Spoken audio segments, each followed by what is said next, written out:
Gracias porque podemos abrirla sin que nadie nos persiga o sin que nadie nos dañe, Señor, por abrir tu palabra y estudiarla. Ayúdanos a valorar eso, Señor. Que en muchos lados lo estamos viendo que no lo tienen o que es muy difícil, Señor. Y Padre, habla por mí, habla por este mensaje, Señor. Y que el Espíritu Santo le ayude a mis hermanos a aplicarlo en su corazón, Señor. Dame claridad y a ellos entendimiento, Señor. En nombre de Jesús. Amén. Amén. La semana pasada, ¿se acuerdan que estuvimos viendo? Estuvo muy interesante, ¿no? La semana pasada.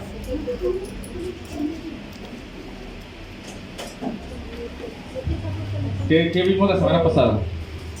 Que todos servimos en la iglesia. Ah, bueno, ok. ¿En qué nos enfocamos? En los dones, ahí está. ¿Y qué fue lo que más se les quedó acerca de ese tema? Pensar cuál tienen mis hermanos, cuál tengo yo y qué debo de hacer. ¿Alguien No más? tenemos uno. Y no es para guardarlo, es para utilizarlo dentro de la iglesia.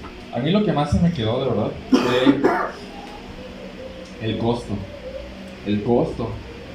Cada creyente tiene un don, o algunos, puede ser que tengan algunos más. Pero estos dones tuvieron un costo. ¿Se acuerdan cuál fue el costo de este don?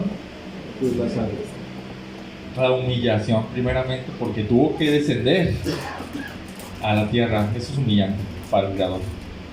Segundo, su sangre, o sea, su muerte.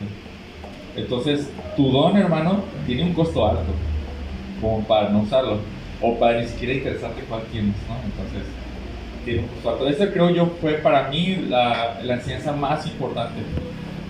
Y hoy vamos a continuar con otro regalo que Dios dio a la iglesia. Vamos a Efesios 4:11, por favor.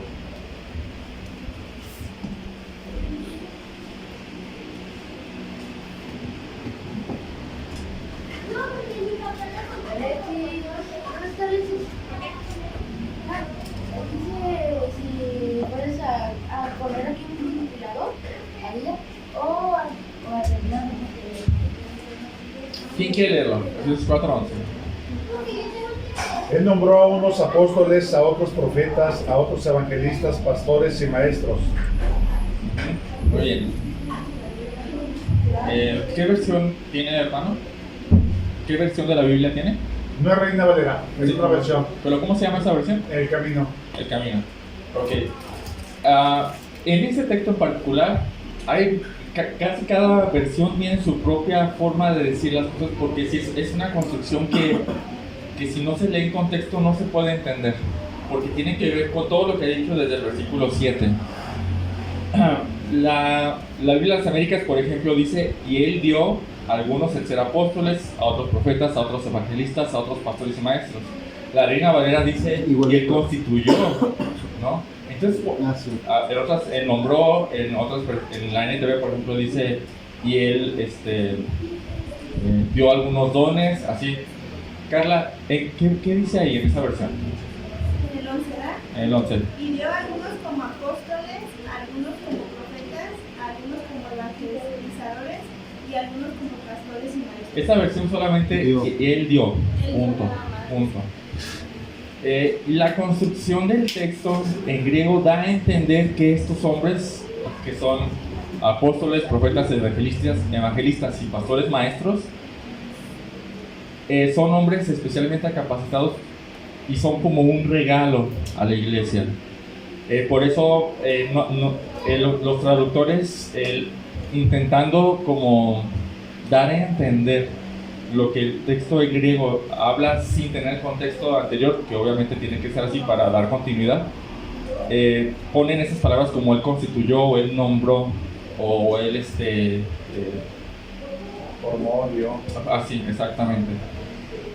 Pero se podría leer así: Jesús, o sea, él dio de hecho a los apóstoles, a los profetas, a los evangelistas, y más bien, Él dio, de hecho, a los apóstoles y a los profetas y a los evangelistas y a los pastores y maestros. No se refiere tanto como a un don específico, más bien se refiere que estos hombres son el don, son el regalo de Dios para la iglesia.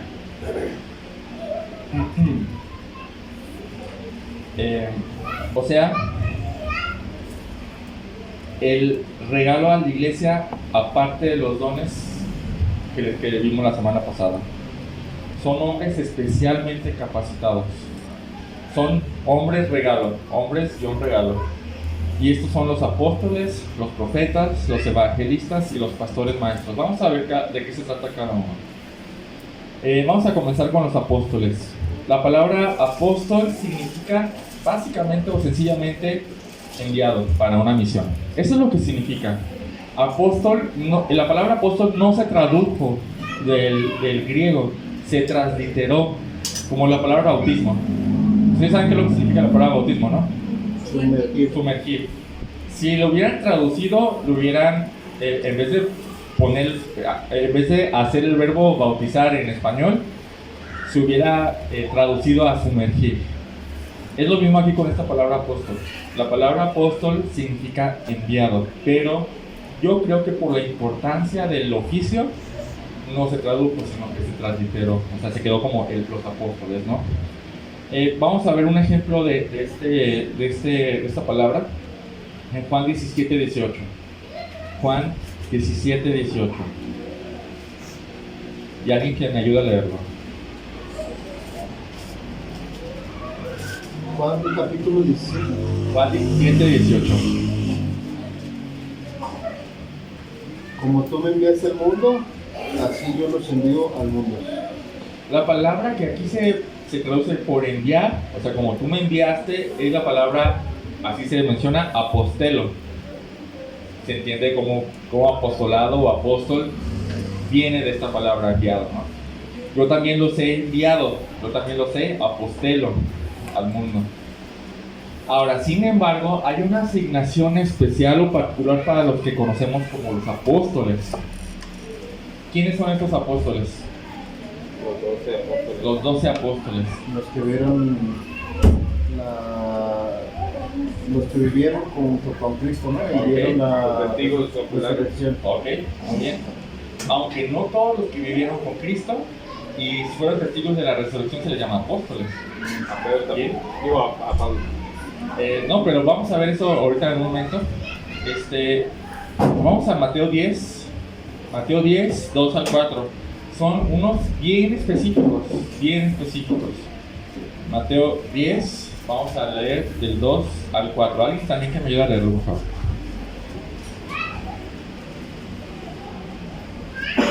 Los nombres de los 12 apóstoles son estos.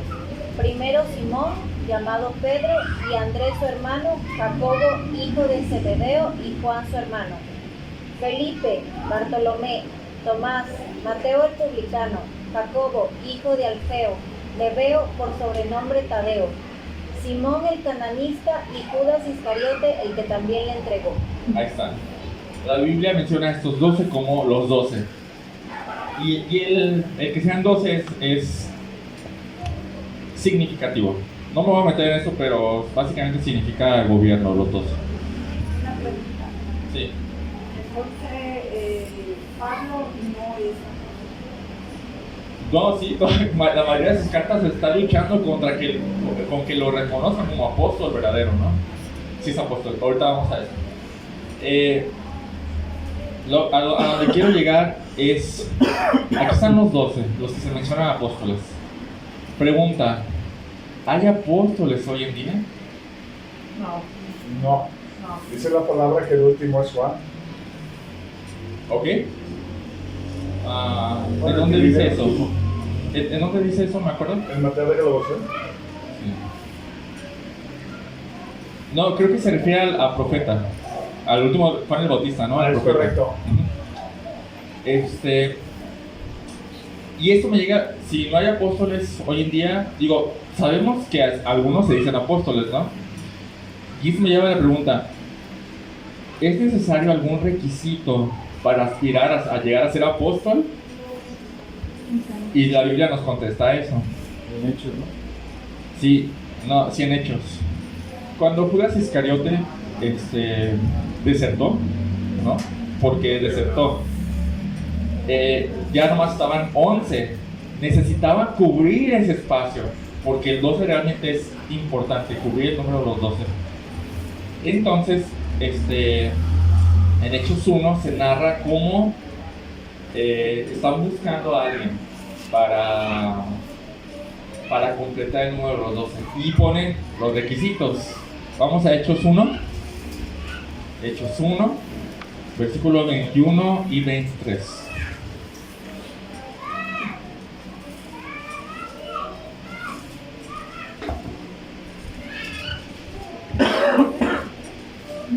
¿Leo? Sí, 1 y 23 o 1. 21 a 23.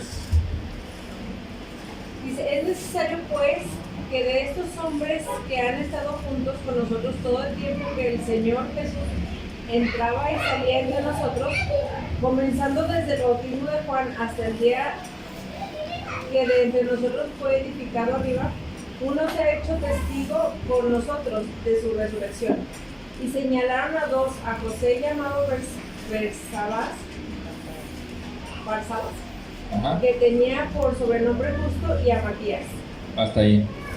Entonces, si observan, no todos los, aquí aprendemos dos cosas, no todos los que habían pasado todo el tiempo con Jesús aprendiendo directamente de él, y no todos los que habían sido, junto con eso, testigos de su resurrección, eran apóstoles, pero sí había más gente así, o sea, mínimo 2 había aquí, ¿cómo se llama? José llamado Barsabás y también Matías.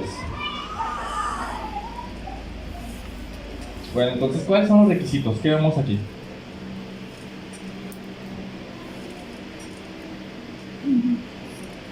¿Que han estado junto con ellos todo el tiempo? Desde Juan hasta la resurrección. Comenzando desde el bautismo de Juan hasta el día en que entre nosotros fue recibido al nuevo. Ahí está. Y esta cuestión de la permanencia todo el tiempo con Jesús tiene mucho que ver, o tiene todo que ver con haber recibido enseñanzas directas de Jesús. Lo segundo es testigo de la resurrección. Y yo pondría un tercero, que aquí no se menciona, pero tiene que mucho que ver con Pablo, ¿no? Acerca de la elección personal, que Jesús te elija así directamente. Y lo vimos con todos los demás, ¿no? A cada uno de los apóstoles Jesús fue y dijo, ven y sígueme. A todos. Bueno, acerca de Pablo, ¿qué pasa con Pablo? Pablo fue hasta después de ellos. Sí, él lo menciona como uno nacido fuera de tiempo, ¿no? Como Y tenía una misión específica. Con los gentiles, ¿no? Pero sí fue seleccionado. Pero sí fue seleccionado, ya esto lo vemos en Hechos 9, ¿no? ¿Cómo fue que Jesús directamente fue con él, lo tomó con toda su gloriosa luz y le dijo, tú eres para mí y yo te envío a los gentiles? Ahí está la palabra, yo te envío, te comisiono. Pero bueno, ¿y no fue testigo de su resurrección o...? Yo digo que sí, porque debió de haber sido, debió de haber tenido una epifanía, aunque no se menciona, y ver todo lo que pasó antes, porque sabe palabras de Juan y palabras de Pedro y palabras Posiblemente sí, porque de todos.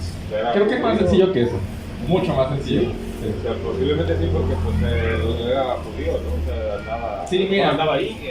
básicamente, vamos a primera Corintios 9 y vamos a ver aquí los tres requisitos que él está cumpliendo. Es más sencillo que yo ese, lo he visto muy alto, pero es más sencillo. 1 Corintios 9. Y el punto aquí es que Pablo está luchando porque la gente entienda que sí es apóstol, que no fue autonombrado, porque cualquiera se puede autonombrar, ¿no? Lo vemos hoy en día. Hoy se nombran. Se autonombran. Sí. ¿Qué dice? Versículo 1 y 2. no soy apóstol, no soy libre, no he visto a Jesús el Señor nuestro. A ver, pausa. Dice, ¿no he visto al Señor Jesús, Señor nuestro? Resucitado tiene que ser. ¿Cuándo lo vio resucitado? No se le apareció. Pues cuando se le apareció, ¿no? Así de, o sea, entendió que Jesús no estaba muerto, simplemente estaba con todo su glorioso poder, ¿no? Y después,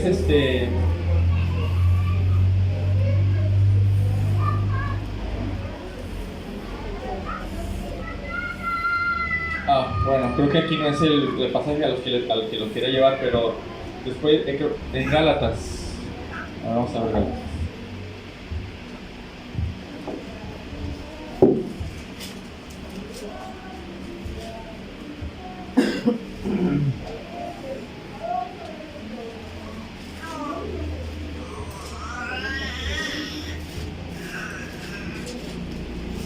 ¿No es el texto de obispado, pastor? No, es Gálatas 1. Gálatas 1, 12.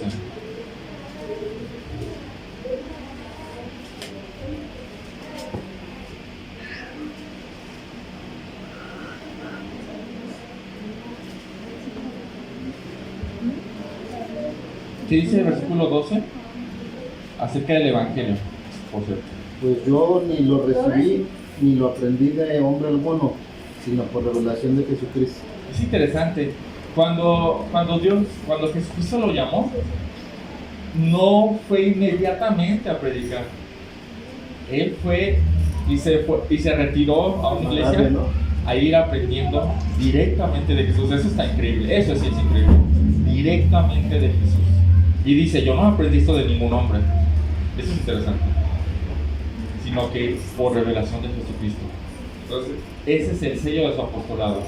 Él vio a Jesucristo resucitado, él aprendió directamente de Jesús y él fue seleccionado para esta comisión. Por eso sí, Pablo, sí, en todas las de la ley es apóstol, ¿no? Aunque no los haya acompañado desde el bautismo hasta la resurrección. No, porque eso más bien tiene que ver con recibir enseñanza directa de Jesús. Y no estar físicamente. Sí, no necesariamente en el caso de Pablo, porque Pablo pues, estaba ahí. Tienen que haber sido discipulados por Jesús directamente. Y si alguien puede surgir alguna duda de, no sé, Pedro y Juan, que eran las columnas de la iglesia, le dieron la mano enseñando sí, como su guarda. Inclusive Pablo reprende a Pedro y sí, no le dice nada. Exactamente, o sea, reconociendo todos que sí, Pablo es apóstol. Entonces, pregunta, ¿puede haber apóstoles hoy en día? No puede. No puede, o sea, definitivamente no puede. No puede. Entonces, ¿por qué Pablo lo menciona aquí como los apóstoles son un regalo de Dios para las iglesias? ¿Cuál fue la función específica de los apóstoles? Que era una función muy específica. Predicar el evangelio. No, porque es la función de todos. Sí, pero cuando los mandó a los 12 en parejitas. Eso fue antes de Jesús irse. No. ¿Cuál fue la comisión que les dejó específicamente a los apóstoles? Básicamente, poner el fundamento del cristianismo. Poner el fundamento del cristianismo. Por ejemplo, vamos a Efesios 2. Exactamente, Efesios 2, 20.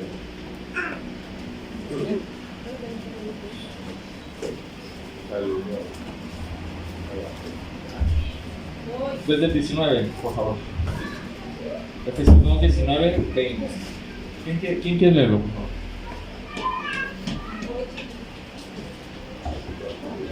A ver, 19. ¿No más o? A la vez.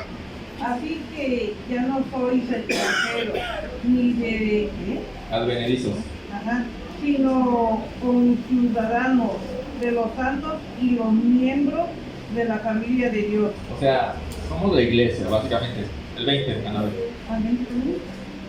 Edificados sobre el fundamento de los apóstoles y profetas, siendo principal piedra de ángulo Jesucristo mismo. Wow. Bueno, aquí ya mete a los profetas. Los apóstoles y profetas funcionaron como líderes fundamentales en el cristianismo. O sea, ¿quiénes escribieron la palabra de Dios? El Nuevo Testamento. ¿Quién escribió el Nuevo Testamento? Los apóstoles y los apóstoles autorizaban para escribir. Por ejemplo, Marcos no fue apóstol, ¿verdad? No. Pero porque Marcos tiene autoridad para escribir un evangelio y que se considere palabra de Dios. ¿Quién estaba atrás de Marcos? Pedro. Pedro estaba atrás de Marcos. Lucas es un griego, o sea, es el único extranjero que escribió palabra de Dios. Es griego, todos los demás fueron judíos. Y dices, ¿cómo es que Lucas se le dio esa autoridad? ¿Quién estaba atrás de Lucas? Pablo, ¿no? ¿Quién estaba atrás de está Santiago y Judas? ¿Quiénes son ellos? ¿Son apóstoles? Los medios hermanos. Eran los medios hermanos. ¿Quién está atrás de ellos? Tiene que ser los apóstoles. Tiene que ser los apóstoles. Atrás de ellos. De hecho, ¿cómo era el de Jerusalén, no? Sí, principal, Santiago se convirtió El líder de la iglesia de Jerusalén. el pastor de la iglesia de Jerusalén, exactamente. Entonces, ¿quién estaba allí en Jerusalén? Pedro y Juan, ¿no? Entonces, toda la Biblia, todo el Nuevo Testamento está autorizado por esta autoridad fundamental de los apóstoles y profetas. Bueno, ahorita vamos a ver lo de los profetas. Bueno, después están los profetas. Y mientras que los apóstoles funcionaron más globalmente estableciendo los fundamentos, parece ser que los profetas funcionaban más localmente. Digo, había una iglesia en Jerusalén y pues ahí estaban los apóstoles, ¿no? No sé si no me acuerdo si los 11, no se menciona mucho eso, pero ahí estaba Pedro y Juan, ¿no? Pero en la iglesia de Roma, ¿quién estaba? No, pues, y en la iglesia de Corinto, ¿quién estaba? Entonces, los profetas funcionaban más a nivel práctico en cada iglesia local. O sea, imagínense si no tuviéramos Nuevo Testamento. ¿Cómo sabríamos lo que hizo Cristo? Esperar hasta que el apóstol escribiera 30 años después. Los profetas hacían esa función. Recibían revelación nueva. Y ellos miren, vamos a 1 Corintios, por favor. 1 Corintios capítulo 14.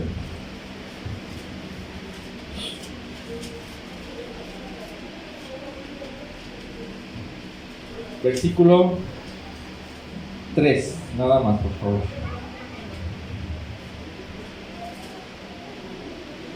¿Quién lo quiere leer?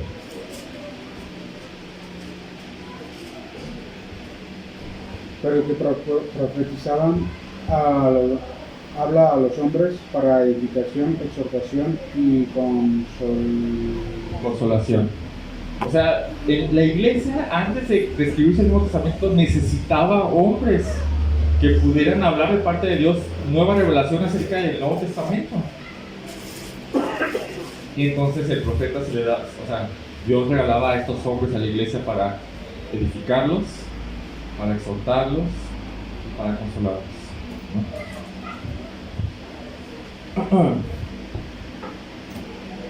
En Hechos capítulo 13, vamos a por ahí, Hechos capítulo 13, versículo 1, hay un texto que pareciera escondido en este tema, pero vamos a verlo.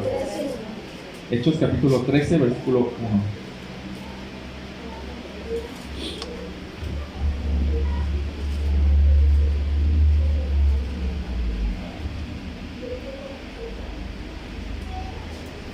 ¿Alguien quiere leerlo?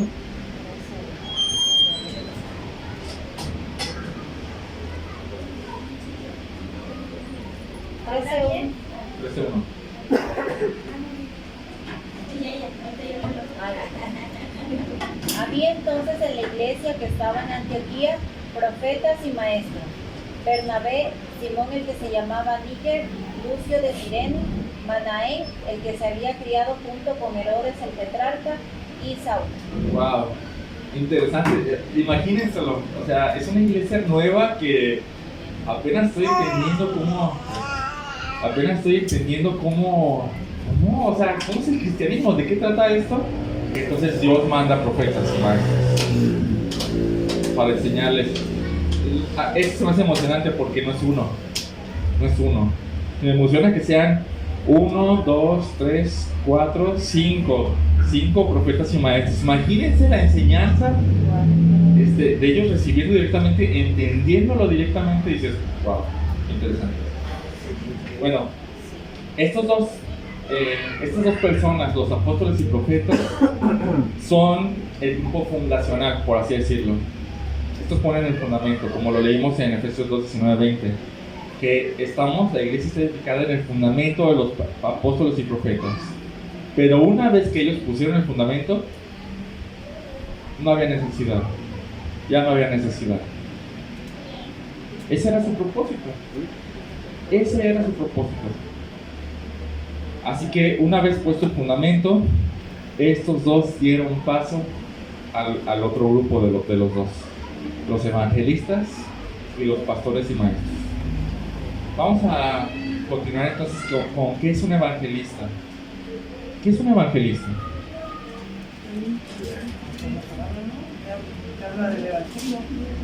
Es el que comparte. Va más allá, es un oficio ser evangelista. Estamos hablando no de un don que se nos da a cada uno o algo así. Estamos hablando de un regalo de un hombre evangelista. ¿Sí? Creo que es la persona que comparte el evangelio fuera de la iglesia. Ok, muy bien. ¿Qué más? Está apasionado por las almas. Sí. De afuera. Miren, estos son los evangelistas, son los plantadores de iglesias. ¿Sí? Yo no planté la iglesia. ¿Quién la plantó, se acuerdan? Pastor Jorge. Él está plantando ahorita otra en una colonia que se llama Esmeralda. Y él tiene pasión sobrenatural por las almas de afuera, ¿no? Yo considero que él es evangelista. Y estos son los que anuncian el evangelio a los incrédulos para reunir iglesias, ¿sí? Ellos no funcionan mucho dentro de la iglesia ya hecha, ellos funcionan hacia afuera, siempre están viendo cómo atraer gente a los pies de Cristo. ¿Un misionero es evangelista? Definitivamente. Los misioneros son esos hombres evangelistas que van a abrir terreno donde no se aplicó el evangelio. Esos son evangelistas. Son hombres regalo, que sí los necesitamos. Estos son los que nos enseñan a hacer evangelismo. O sea, ellos se les ocurren ideas, buscan formas y nos enseñan cómo hacer evangelismo, y nos empujan, nos motivan a hacer evangelismo. ¿No es exclusivo de varones, seguro?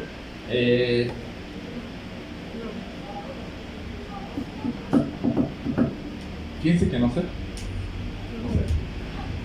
Lo voy a investigar. Bien. Ahora, ¿crees que son necesarios hoy en día? Mucho. Sí. Muchísimo. ¿Has llegado a conocer a uno? Sí. Sí. O alguien más que esté totalmente apasionado por las almas de afuera. Sí, los hemos conocido. De hecho, creo que todos somos en menor o mayor medida afuera con alguna persona. Sí, pero ellos son especiales, son hombres especiales. De verdad que Dios les dio una pasión tremenda por las almas. Tremenda. Es que normalmente ellos ejercen como propulsores en terreno que no es fértil. Es en lugares que verdaderamente no se han predicado y ellos van por delante trayendo el evangelio, ¿verdad? Como lo hizo Juan, presentando al Señor Jesucristo. Es correcto, sí, esos son los misioneros. Pero en el campo donde estamos en México, donde la gente ya conoce generalmente a Cristo en sus formas de pensar, esas gentes funcionan como, oye, aquí no hay una iglesia, vamos. Aquí no hay una iglesia, vamos. Aquí te puede haber un grupo para traer a incrédulos, vamos, ¿no? Son ese tipo de personas. ¿Los necesitamos? No tienen idea cuánto lo necesitamos. No tienen idea. ¿Hay alguien aquí en esta iglesia? Creo que no. Porque nos hemos tardado, ¿cuántos años tenemos aquí? Y realmente no hemos hecho un esfuerzo grande por alcanzar esa colonia y a las colonias circunvecinas. 5 años. ¿Podríamos orar por uno? ¿O dos? ¿No? O sea, creo que necesitamos a esas personas. Ahora, la siguiente persona especial es los pastores y maestros. Y esto no es que sean dos personas, porque en la construcción en el griego es pastor y maestro como un solo oficio con dos vertientes, ¿no? Pastor, maestro. Si el evangelista mira hacia afuera, el pastor maestro mira hacia adentro. El evangelista mira hacia cómo salvar a los incrédulos. El pastor maestro mira cómo hacer crecer a los que ya son creyentes. El evangelista tiene una pasión fuerte por las almas que aún no han creído en Cristo. Y el pastor maestro tiene una pasión fuerte por el crecimiento de los creyentes que ahora están a su cuidado. Entonces, el nombre da a entender la naturaleza del oficio. Tenemos ese nombre, pastor maestro, o pastor y maestro. ¿A qué se refiere la palabra pastor? Pues ya no. ¿Perdón? Pastorear sus ovejas. ¿Qué es pastorear? Una persona que como dice Jordana, Guiar. Guía, ¿qué más? Protección. Alimento. Básicamente esas es esas tres cosas es lo que hace un pastor. Guiar, proteger, alimentar. Y cuando se refiere a maestro, ¿a qué se refiere?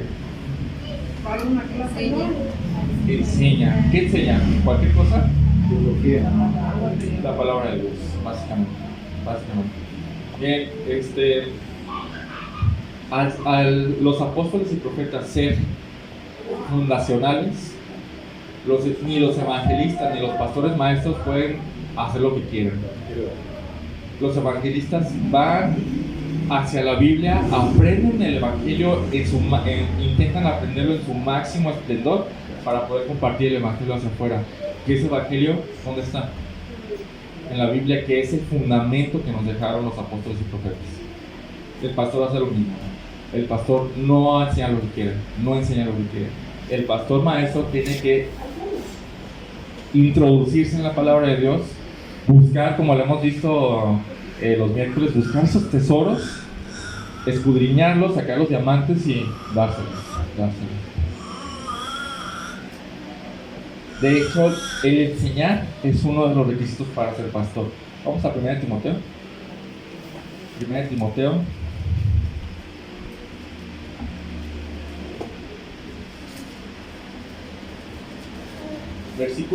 Capítulo 3, versículo 1 y 2.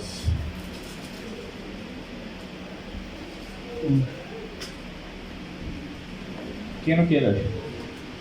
Palabra fiel. Si alguno anhela obispado, buena obra desea. Pero es necesario que el obispo sea irreprensible, marido de una sola mujer, sobrio, prudente, decoroso, hospedador, apto para enseñar. Hasta ahí. Aquí la palabra obispo es sinónimo de pastor.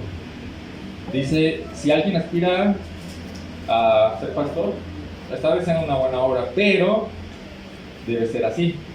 Y empieza a enumerar su carácter y sus habilidades. Y una habilidad esencial para el pastor tiene que ser apto para enseñar. Tiene que saber enseñar. ¿Por qué? Porque si no enseña, ¿cómo les va a ayudar a crecer o cómo les va a ayudar a cuidarse, alimentarlos, ¿no? No puede haber un pastor que no sepa enseñar. No puede haber un pastor así. Si no puede enseñar, entonces no cumple todos los requisitos y entonces no puede acceder a ese privilegio. Entonces, el pastor cuida las ovejas que están a su cargo principalmente mediante la enseñanza de la palabra de Dios. Ahí estamos en 1 Timoteo, vamos al capítulo 4, versículo 16. Timoteo, ¿verdad? 1 Timoteo 4, 16. También alguien que me ayude a leerlo, por favor.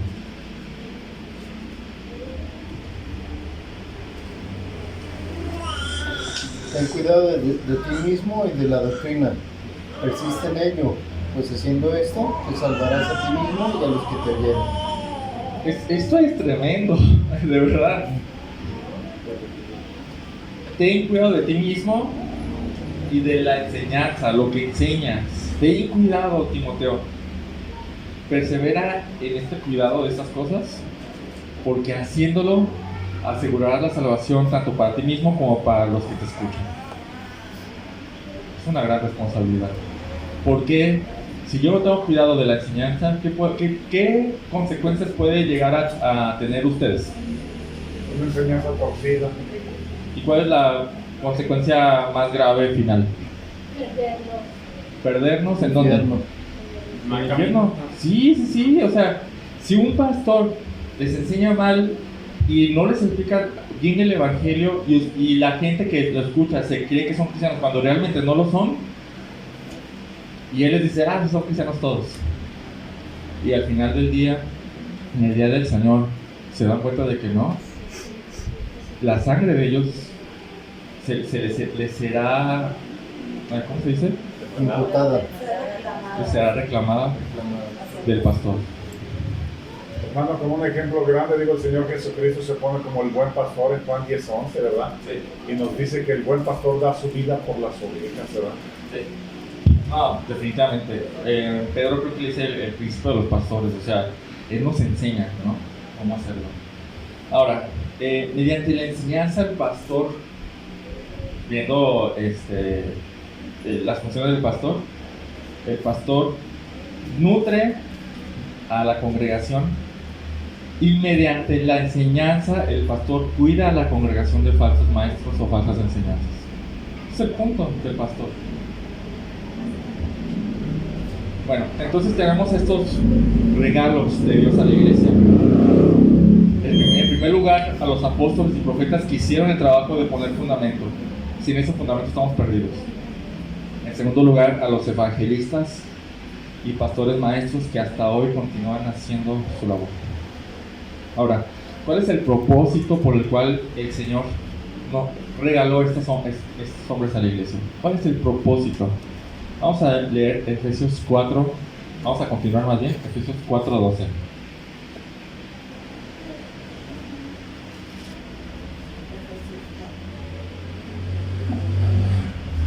Efesios 4:12. ¿Quién lo quiere leer? A fin de perfeccionar a los santos para la obra del ministerio, para la edificación del cuerpo de Cristo. Wow. ¿Cuál es el propósito por el cual Dios regaló a estos hombres a la iglesia? Perfeccionar a los santos. Interesante. ¿Para qué? Para la obra del ministerio. Me gusta mucho cómo lo dice la NTV. ¿Alguien la tiene en la NTV? Si no, lo leo aquí. Dice, ellos tienen la responsabilidad de preparar al pueblo de Dios para que lleve a cabo la obra de Dios y edifique la iglesia, es decir, el cuerpo de Cristo. Entonces, ¿cuál es el propósito del trabajo? Vamos a enfocarnos ya en el pastor porque ya tenemos los evangelistas y cómo su trabajo es meter gente a la iglesia, ¿no? Y realmente todo ese trabajo está en la enseñanza. Y lo vamos a ver en los siguientes versículos, en los siguientes mensajes. La enseñanza es fundamental. Entonces vamos a enfocarnos un poco en el pastor. ¿Cuál es el propósito del trabajo del pastor? ¿Llevar a cabo la obra de Dios? ¿La obra del ministerio? ¿Cuál es? Perfeccionar. Enseñarle, capacitarle a ustedes a hacer la obra del ministerio. Creo que la iglesia de hoy está mal informada. Es lo que veo yo, ¿no? Creo que es una visión muy particular. Creo que está muy mal informada y mal acostumbrada. Creo que esta es la edad de hoy. Hay un grupo reducido de personas en cada iglesia. Un grupo de 10 al 15% de los asistentes, ¿no? O miembros. Este 10 a 15% son los que sirven. Y el 85-90% de los que van a la iglesia son solo espectadores. Únicamente espectadores. Solo están sentados sin servir. Generalmente así se ve O ese es el ambiente del cristianismo actual. Así lo veo yo. En algunas iglesias el pastor es todólogo, ¿sí o no? O sea, generalmente cuando una iglesia está empezando, el pastor es todólogo, de verdad. Evangeliza, predica, da consejería, es director de alabanza, hace albañilería, es chofer, muchas cosas más. Hace discipulado. Hace discipulados. Y me pregunto, ¿y todos los demás dónde están? ¿No? ¿Y todos los demás de la iglesia dónde están? ¿La iglesia es solo él? ¿O solamente ese 15-16% que sirve? No es así. La tarea principal del pastor es la enseñanza. No puede dejarlo a un lado por la gran importancia que la enseñanza tiene para la iglesia. Quiero que observen lo que pasó en los primeros días de la iglesia cuando estaba peligrando el tiempo de estudio de los apóstoles. Vamos a Efesios 6, versículo 1 al 3.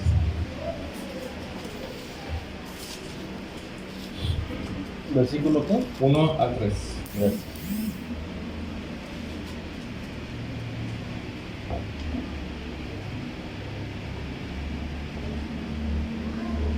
Efesios 6, 1 al 3.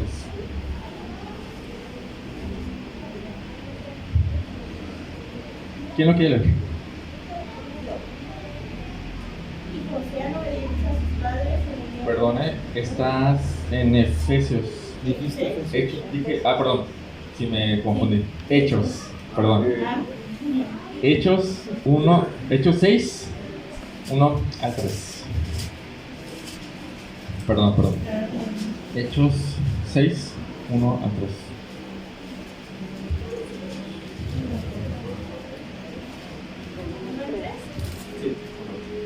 Ahora bien, durante esos días, cuando estaba aumentando el número de discípulos, los judíos de habla griega empezaron a quejarse de los judíos de habla hebrea, porque se estaba pasando por alto a sus dudas con el reparto diario de comida.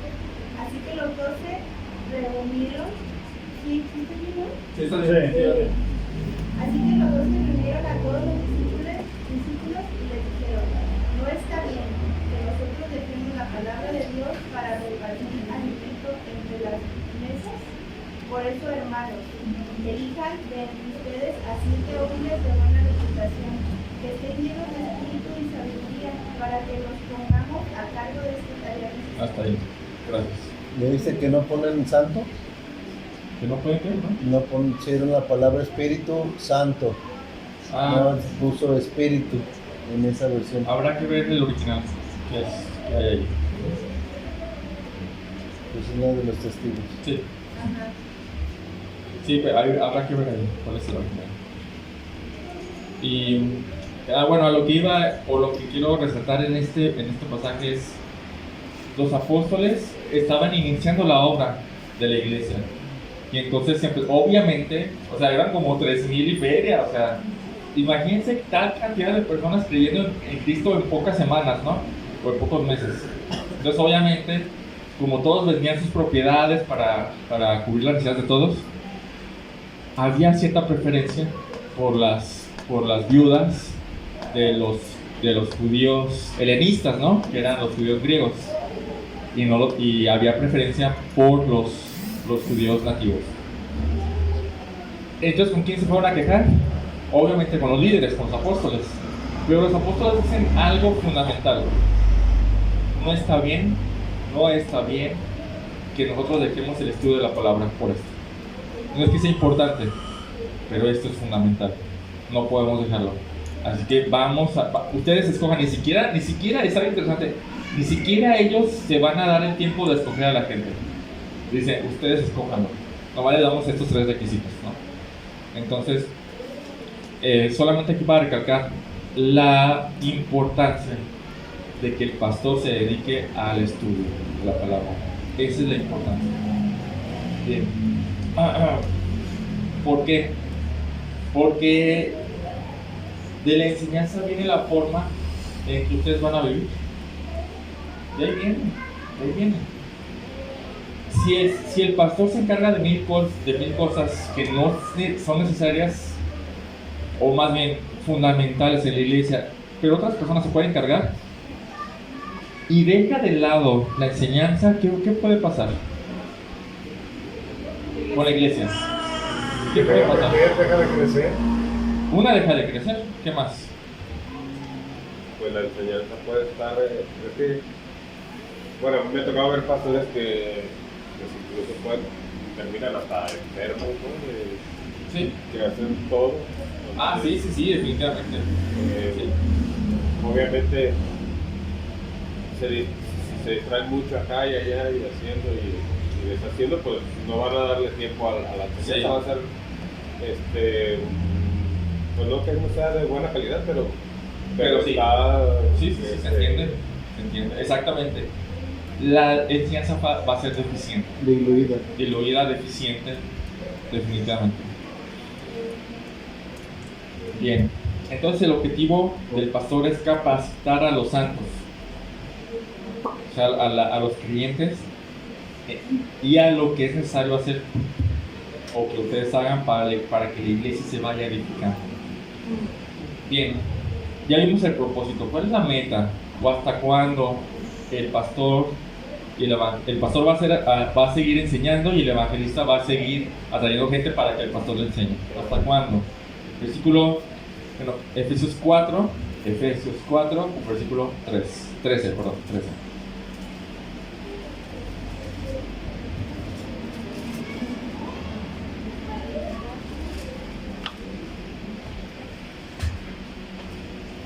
¿Quién lo lee? Dice hasta que todos estemos unidos en la fe y en el conocimiento exacto del Hijo de Dios, hasta que tengamos la madurez de un hombre adulto y alcancemos la estatura plena de Cristo. Wow. ¿Hasta cuánto? Dos cosas: unidad y crecimiento. Dice por un lado, hasta que todos lleguemos a la unidad de la fe y del pleno conocimiento del Hijo de Dios. ¿Saben qué es el pleno conocimiento? Que ya está al tope. Que llegas al tope del conocimiento, del pleno conocimiento. Pero también dice, hasta que lleguemos a la condición de un hombre maduro. Crecer en madurez. ¿A la medida de quién? Del varón perfecto, a la estatura de la plenitud de la estatura de Cristo. Dices, wow, tengo que madurar, tenemos que madurar. Vean. Por un lado, entonces dice unidad de la fe. O sea, ¿qué significa eso? Unidad de la fe. Que todos creamos lo mismo. Que todos creamos lo mismo. Sí. Aquí habla de fe como cuerpo de enseñanza, como cuerpo doctrinal. Todos creemos lo mismo. Ahora, eso ha sido un trabajo que hemos hecho, ¿no? No se da inmediatamente, porque todos venimos de diferentes contextos, incluso religiosos, ¿no? La unidad de la fe, ¿cómo vamos a llegar ahí? Aprendiendo y aprendiendo juntos todavía. Aprendiendo juntos, estudiando juntos, poco a poco. Aprendiendo bajo la luz del Espíritu Santo. Que es la mejor Pero manera. juntos. Porque uno de los grandes problemas, digo, por ejemplo, con relación a la iglesia tradicional, que hablan de una infalibilidad papal y que todo se rige por lo que él es la autoridad y la última palabra. Entonces ahí no das la oportunidad a que todos puedan aprender de la misma manera, sino que autoritariamente te dicen esto es y se acabó. Sí. Entonces ahí eso se le conoce también como un suicidio intelectual, en el cual tú no puedes pensar, solamente tienes que adoptar lo que te dice la autoridad, es correcto. Pero sin embargo, y es buena referencia a la que dice el hermano, o sea, obviamente vamos a estar bajo la guía del Espíritu Santo, pero el punto es todos juntos, en oración, en dependencia del Espíritu Santo, todos juntos. No, para terminar, hermano, digo, por ejemplo, el ejemplo en el Evangelio según San Juan, cuando el Señor Jesucristo le pide a sus apóstoles que permanecieran juntos para que llegara la presencia del Espíritu Santo, que era la promesa del Pentecostés, ¿verdad? Sí. Y después a la promesa del Espíritu Santo que llegó con ellos, ya llegaron a tener el conocimiento amplio que no podían tener antes porque no tenían no tenían la enseñanza de él o el auxilio del Espíritu Santo, ¿verdad? Sí, él había prometido que el Espíritu Santo iba a llegar y les iba a enseñar todas las Y cosas, pedía ¿no? que permanecieran juntos. Sí, sí, exactamente. Entonces, vamos a agarrar eso y es el punto de juntos, aprendiendo la palabra de Dios, juntos. Solo así, créanme, solo así vamos a llegar a la unidad de la fe. Solo así. Porque si uno se separa o uno no viene, esa persona va a llegar a la unidad de todos juntos. Pues no, necesitamos estar juntos. Por eso dice unidad. Pero también dice a la unidad del pleno conocimiento de Cristo. O sea, ¿qué significa? ¿O qué puede significar? Pues aprender, bueno, pensé ahorita, llegar a aprender lo mejor posible lo que Jesucristo nos enseñó. Ok. Creo que más tiene que ver con Él directamente, o sea, aprender a Cristo, comprenderlo a Él más y más y más, pero todos juntos, aprendiendo del Evangelio, aprendiendo de por qué murió, aprendiendo del por qué hace lo que hace, aprendiendo de su ascensión, aprendiendo de su intercesión, y empezamos juntos elevándonos, bueno, creciendo en el conocimiento de Él, en el gozo de Él, en la paz que Él trae, todos juntos. Eso habla acerca de la unidad. Pero por otro lado también la meta es el crecimiento, porque dice hasta que todos lleguemos a la condición de un hombre maduro, y la vara que pone es realmente alta, ¿no? O sea, a la estatura de la plenitud de Cristo. Madurez espiritual. ¿Te imaginas hasta dónde tienes que llegar como miembro del cuerpo en tu madurez?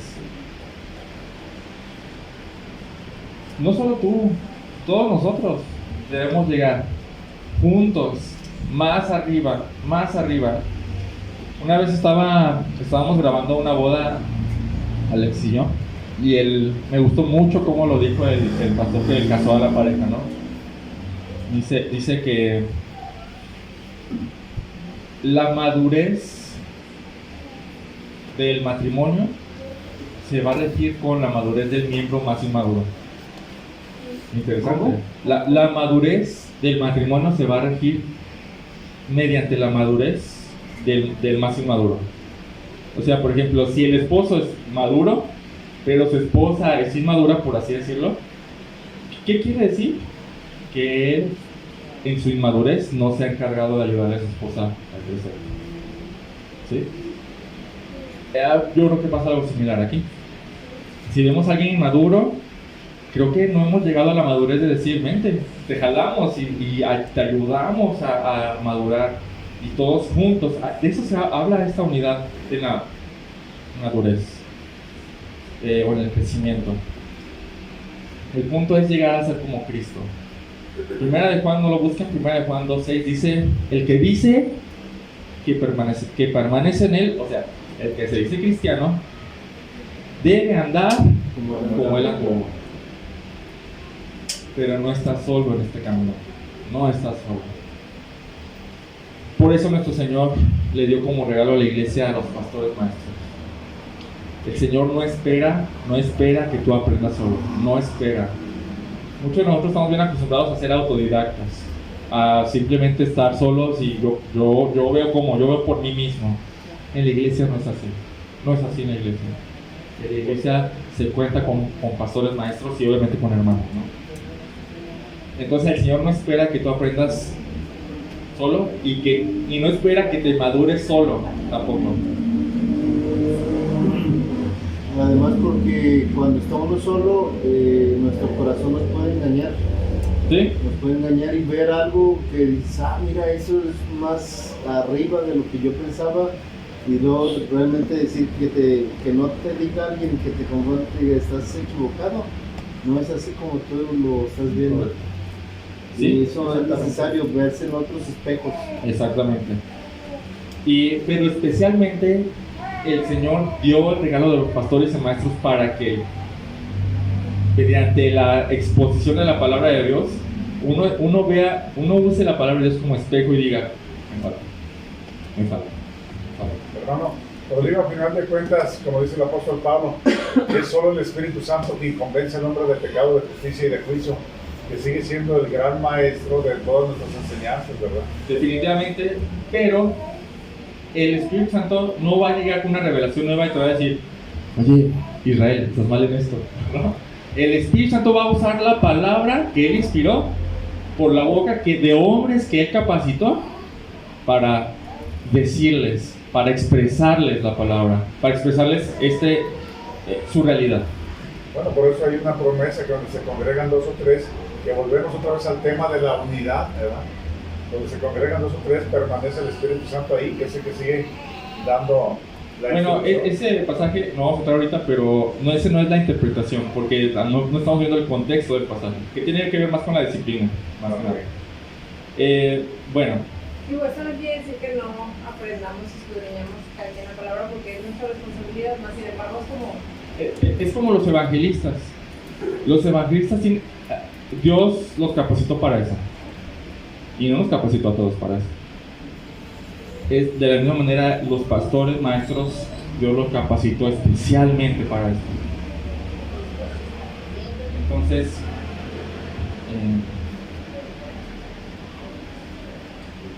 Dios los capacitó para enseñarte, para edificarte, para ayudarte a madurar, para ayudarte a ser más como Jesús. Y el punto es, confía en ellos, confía y apóyate en ellos. Hebreos 13, 17, ¿qué dice? Hebreos 13, 17.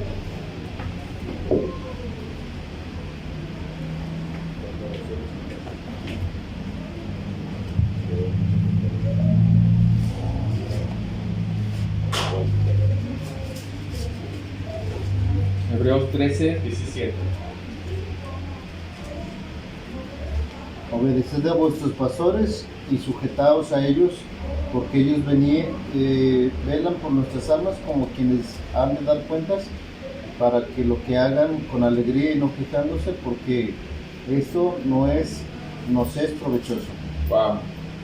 Simplemente es, ahí están, ellos trabajan para ustedes y es para su beneficio. Ahora, quiero terminar con un patrón aquí en Efesios 4. Dice Efesios 4.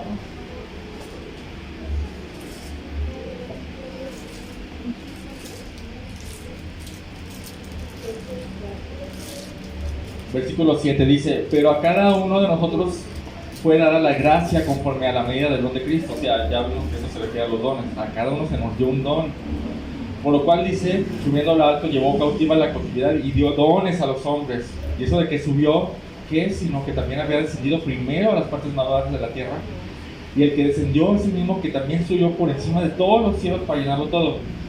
Y él dio, de hecho, a los apóstoles y a los profetas y a los evangelistas y a los pastores maestros, a fin de perfeccionar a los santos para la obra del ministerio, para la edificación del cuerpo de Cristo, que es la iglesia, hasta que todos lleguemos a la unidad de la fe y del conocimiento del Hijo de Dios, a un varón perfecto, a la medida de la estatura de la plenitud de Cristo.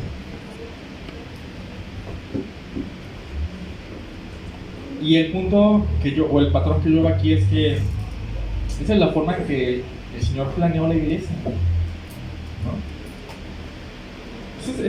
Esa es la forma en que la iglesia debe llevarse a cabo. Si seguimos el patrón, esto será productivo. Si no seguimos el patrón, esto no será productivo porque no funciona como Dios lo planeó. Y quiero hacer notar en este patrón una cosa más: tu responsabilidad. Tu responsabilidad. En el patrón, bueno, que leímos, yo veo que hay hombres regalo que Dios regaló a la iglesia para que hicieran algo. Pero veo también que la iglesia responde de igual manera. ¿Sí?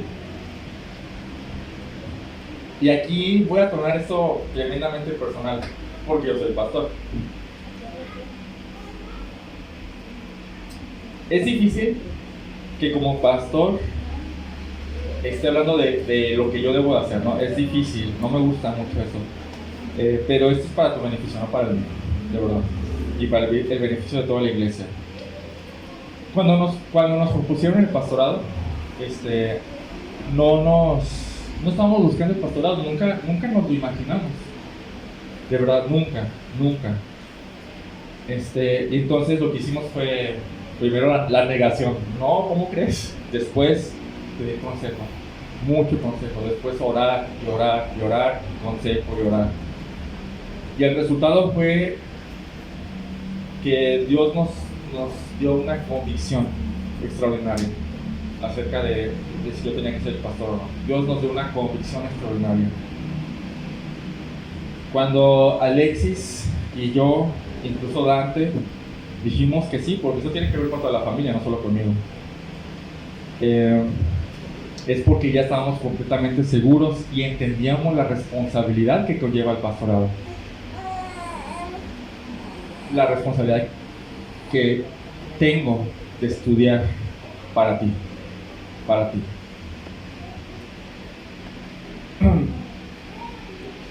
¿Por qué digo esto? Porque yo entiendo la responsabilidad que yo tengo. Y quiero ser muy claro aquí, no es para vanagloriarme ni nada, solo quiero ser claro. Un sermón de 45 minutos o una hora, que a veces me extiendo, son de 8 a 10 horas de estudio. Y a veces más. Un estudio de miércoles aproximadamente 4 horas. Igual el estudio del domingo a veces 2, 3, 4 horas. Varía un poco. Y esa es mi responsabilidad principal, la verdad. Estudiar la palabra para enseñarte la palabra. Cuando estudio todas esas horas, hermano, estoy pensando en ti. De verdad, en la semana oro por ti para que la palabra haya cabida en ti. Para que la palabra te siga transformando. Pero llega el domingo y sucede que a veces no vienes. ¿Sí? Algunas veces no es tu prioridad los domingos. Llega el miércoles y a veces no vienes, ¿no? Llega el domingo a las 10 y es el estudio donde menos gente viene. Es mi responsabilidad estudiar para preparar todos esos mensajes. Yo creo que entre más estudiemos juntos la palabra, más vamos a crecer. Ese es lo que tengo en la mente, por eso tenemos tantos estudios. Después sale Cristian al martes a las 10. Esa es nuestra prioridad, que todos juntos crezcamos. Pero te voy a decir algo, esa misma responsabilidad que yo tengo de estudiar para ti, tú la tienes para venir. Sí, tú la tienes para venir. Para escuchar y aprender. Eso es lo que yo veo en el texto. Dios dio a este tipo de hombres especiales, pero yo veo una iglesia que responde de igual manera. Y entonces todos creciendo. Dice, Él dio a algunos el ser apóstoles, a otros profetas, a otros evangelistas y a otros pastores y maestros a fin de capacitar a los santos para la obra del ministerio, para la edificación del cuerpo de Cristo, hasta que todos lleguemos a la unidad de la fe y del pleno conocimiento del Hijo de Dios, a la condición de un hombre maduro, a la medida de la estatura de la plenitud de Cristo. Pero si no estás aquí para ser capacitado y todos juntos crecer, ¿esto va a funcionar? ¿O esto funciona? Puede que sí, pero se va a tardar, va a ser deficiente. O si tú no pones como prioridad venir y ser enseñado, ¿vas a crecer junto con los que sí vienen? ¿No? Entonces, en esta idea de la iglesia actual donde solo unos pocos tienen la responsabilidad o los ministerios son realmente importantes, o mi función del pastor o las funciones de los que servimos son las importantes y los demás son opcionales, es una idea que no es bíblica. Entonces aquí se menciona a la iglesia como el cuerpo de Cristo, ¿no? Todos somos miembros del cuerpo de Cristo, si eres creyente, Entonces, no pienses ni por un momento que tú no eres esencial. Todos somos esenciales. Tampoco pienses por un momento que el pastor tiene más responsabilidad que tú. Todos compartimos la misma responsabilidad de ser el cuerpo de Cristo. Vamos a ver. Bendito Padre, te doy gracias por este texto.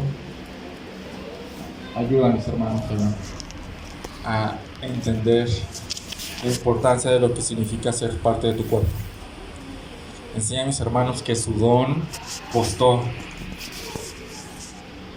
Y enseña a mis hermanos que el usarlo con celo y con afán es la manera de honrar ese costo, Señor. Ayudamos a mis hermanos y a mí a entender el valor de tu sangre y el valor de tu humillación, Señor. Ayúdanos a entender juntos el valor de tu reinado, Señor, porque cuando fuiste rey es que nos diste esos dones, Señor. No es para menospreciarlo, Señor. Ayúdanos a entender que todos juntos formamos la iglesia, Señor, no unos cuantos. Ayúdanos a entender que la iglesia no es de espectadores, Señor, sino de miembros que todos funcionan adecuadamente. Y te pido que nos ayudes a seguir entendiendo este pasaje, porque va a hablar del